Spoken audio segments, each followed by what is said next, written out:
Hey folks, Steve here with a unboxing video for Thunder in the East. Got this in the mail just a few days ago, or the other day. This being from GMT's stock of the game. So this is originally published by Victory Point Games. Victory Point Games, I guess, it sounds like they're getting out of the war game market.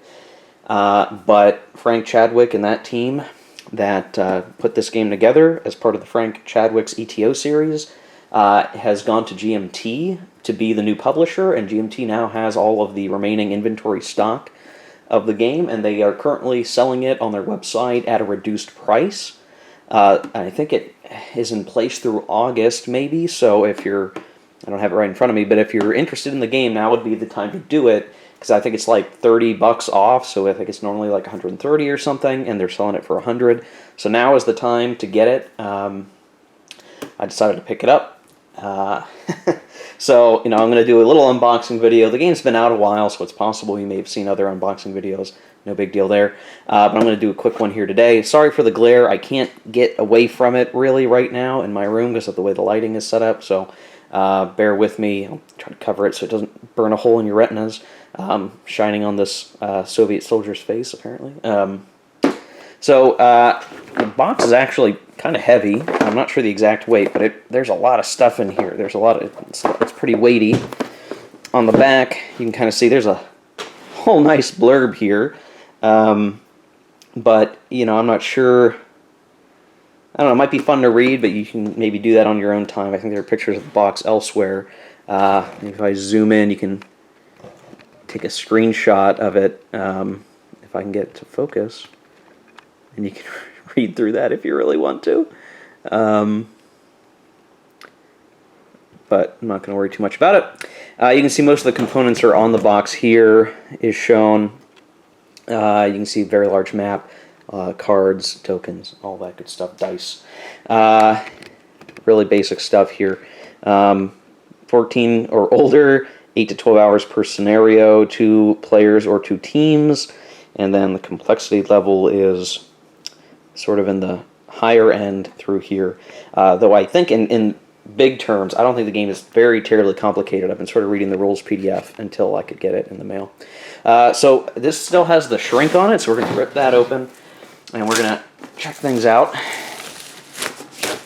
Very exciting.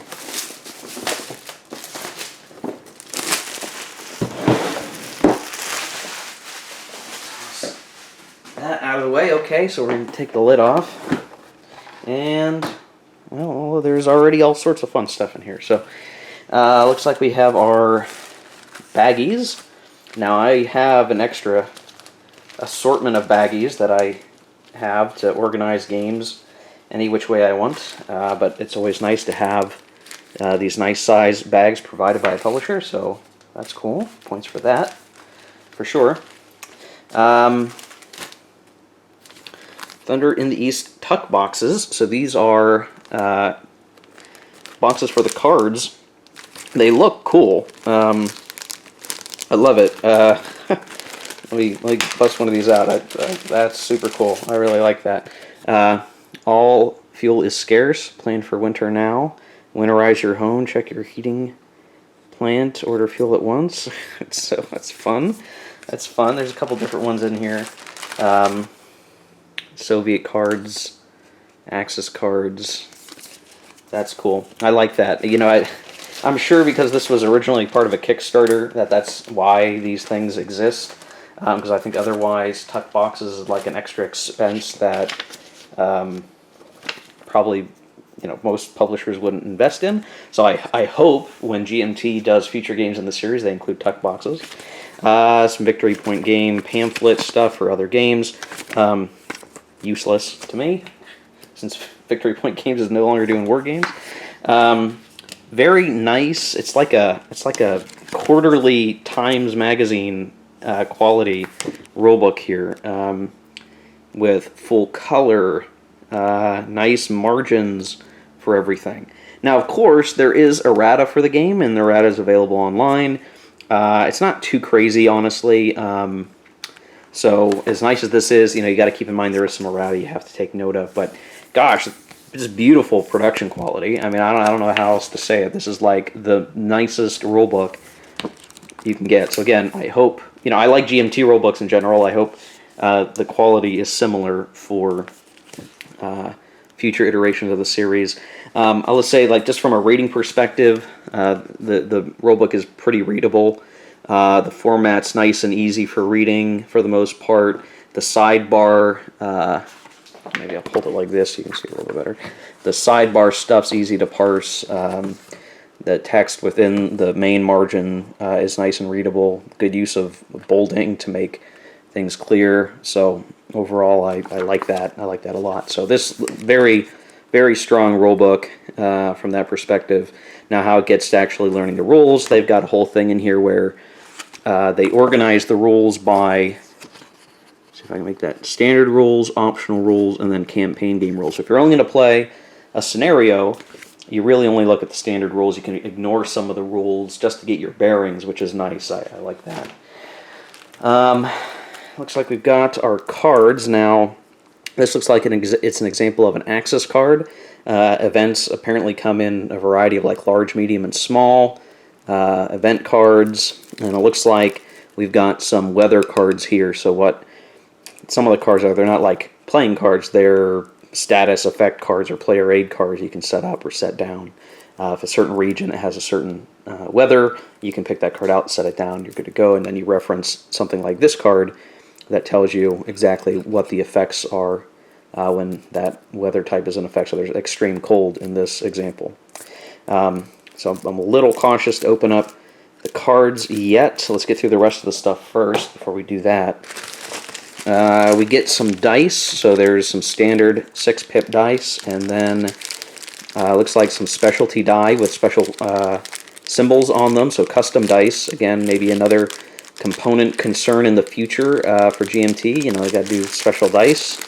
But, boy, there's a lot of stuff here to look at. I'm not sure what a lot of it means. I think this has to do with supply. This 6 and the hex or something like that, or maybe it's a 9 and a hex, I'm not sure. So not exactly sure how all these dice are used at the moment. We have a scenario book, so this is a little more softer production quality. It lays out, whoops, yeah, maybe one thing I don't like, this is like square format and not standard, like 8x11 or whatever, so little bit harder to hold on to and handle, but it has all the scenario information in here. Pretty straightforward. They got these economic maps that are really saying, like, at a glance, here's all the important locations, roughly where they're at on the map, and what the setup is. So it just kind of gives you a feel for the economic situation in the game. There is a reference book. Reference book includes references. Oh, it's like a glossary into a little mini book, which is kind of convenient. So rather than have the glossary just as a part of the rule book, you can just have this, and hey, I need to look something up real quick. What does retooling mean again? Okay, very quick little dictionary. Kind of cool, not a big deal. Let's see, it looks like we've got some cargo sheet, so I'm not exactly sure. These are like player aid charts, mini player aid charts that you can set down on the table, I guess, and then these are things that you set next to the map and hold each side's reserves that can be placed on the map. So little player aid charts. Looks like we got some other player aids in here. Casualty map. Another thing you want to set up on the table somewhere. And then it looks like we've got some more player aid charts. So build cost chart, terrain effects. So I think normal things you would expect. Like a turn track. Looks like you have basically 3 to 4 turns in a season, and then each year is a certain number of seasons, obviously 4 seasons. Kind of interesting to look at there, as well as kind of what the weather die rolls look like. So yeah, it looks like a decent chart, all things considered.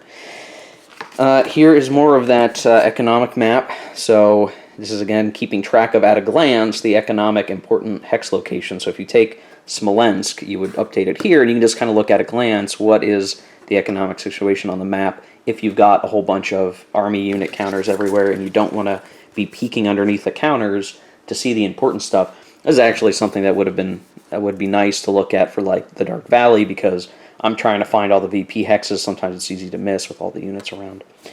And we got more. Whoop, I got stuff falling over here. We've got dogfighting charts, air mission summary. So lots of ground combat stuff. Some more player aid charts. Looks like there's a lot here. The morale charts and a sequence of play. So there's just all. You know, what's funny is, like, I don't think the game seems that terribly complicated, but boy, there are a lot of player aids, which might make it seem like it's more complicated than it is, but maybe that's just a good thing. We got really strong player aid charts. That's always good. And then we've got the air unit display, what air units are available, which ones have been flown, which ones have been destroyed. I think the air system in this game is very similar, I haven't played it, so I'll have to wait until my copy. Similar to Frank Chadwick's Third World War series, and amusingly enough, I see some similarities with the Next War series. I don't think that the designer of the Next War series like cribbed off of Frank Chadwick or anything. Somewhat similar, right? You have forces, air forces that are available for regions, and they're either available and ready, or they've flown a mission and they're being refueled, and so it's sort of like there's not just a resource expenditure, there's also a time expenditure for support. I do like that air model, that's pretty cool. Now we get into the counters, so there's a little half sheet with some units. A lot of these things, I'm not exactly sure what they're for, but you can see there's a lot of different things. These units, some of them are quite big, and what's interesting is like there seems to be a lot of margin with the cardboard here, and they maybe, had they used that space a little more economically, we maybe could have fit even more counters on some of the sheets. I'm not going to complain about like waste of resources or anything there. Just something, they could have maybe squeezed more counters out of the available space. But yeah, they're nice. I really like the counter design. The colors aren't like a bunch of crazy colors. I've seen some games that it's just like insanity of counter design. These are very clear, straightforward, the right colors that stick out to be the factions you would expect them to be, German gray and whatnot. Overall, pretty. Some counters are very bright, but they stick out well. The counter sheets are pretty thick. These would be brown core, so they're pretty sturdy, and you can see that the corners are just a little rounded, which means you're not going to need to use a corner rounder. So just excellent quality counters. Again, probably ultimately a result of the Kickstarter quality, and there's lots of counters, lots of sheets here. And what's great is that because they are in this format here, again, I think they could have used the space a little more efficiently, but it means that punching these counters truly will be just punching them out of the hole, and not in the case like some games where it's like you gotta sort of bust them out of a row, and then you've got to snap off the counters off the line of rows and all that kind of stuff, so that's nice. We're going to start getting into the map stuff. There's a lot in here. I'm not going to be able to get it all on camera. So here's a gigantic Axis display for showing all things related to the Axis. There's a lot on here, gosh. But it's going to be like your headquarters here. You want to be looking at this and see what you have. There's the Soviet one. Not extraordinarily different. And finally, we've got the maps. Now, I'm not going to be able to show the maps properly in this video. My main gaming table is still taken up by the Dark Valley, another East Front game. But we can take a look at a couple of these things. So here is a map. You can see some Warsaw, Lodz, Minsk is over here. So you can just sort of see the layout, right? The terrain is very nice and vibrant. All the map notation is very clear that I can see. We've got sort of these symbols for resources and manpower, supply, symbols. Everything is very clear. The hexes are nice and big. Now, this is the thing to point out, that the map space in total is pretty huge. This is only one little map component. This is about the size of a regular war game map that you might call a single mapper game, and it's only covering up to Leningrad and Danzig in the west. And so there's just, you can imagine, there's going to be a couple more map sheets that are going to fit together with this one. I think it's based on this, I think there's going to be like 3 more. So 1, here's like the Caucasus. 2, okay, maybe it is just 2, but one of these seems maybe bigger than the others. Okay, yeah. I'm going to have to do some double checking and make sure that I've got all the maps that I'm supposed to have in here. But it is quite a large game. That's sort of the scary part, is that it's going to take a lot to get through, to set up, and there's going to be a lot to it to play. Everything looks like it's going to fit right back in the box, nice and snug and cleanly, because again, it's a kind of a big box. It's not going to fit on your game shelf alongside your GMT stuff. If you use that like form factor for your stuff. Looks like I gotta put the rule book like that. Toss everything else back in. Everything fits snugly back in there. No big deal. I do look forward to trying this one out. I've seen it played in person. A buddy of mine, actually the same buddy who turned me on to the Dark Valley, also got this game. He likes both. I trust his judgment enough to say I probably will like this one as well.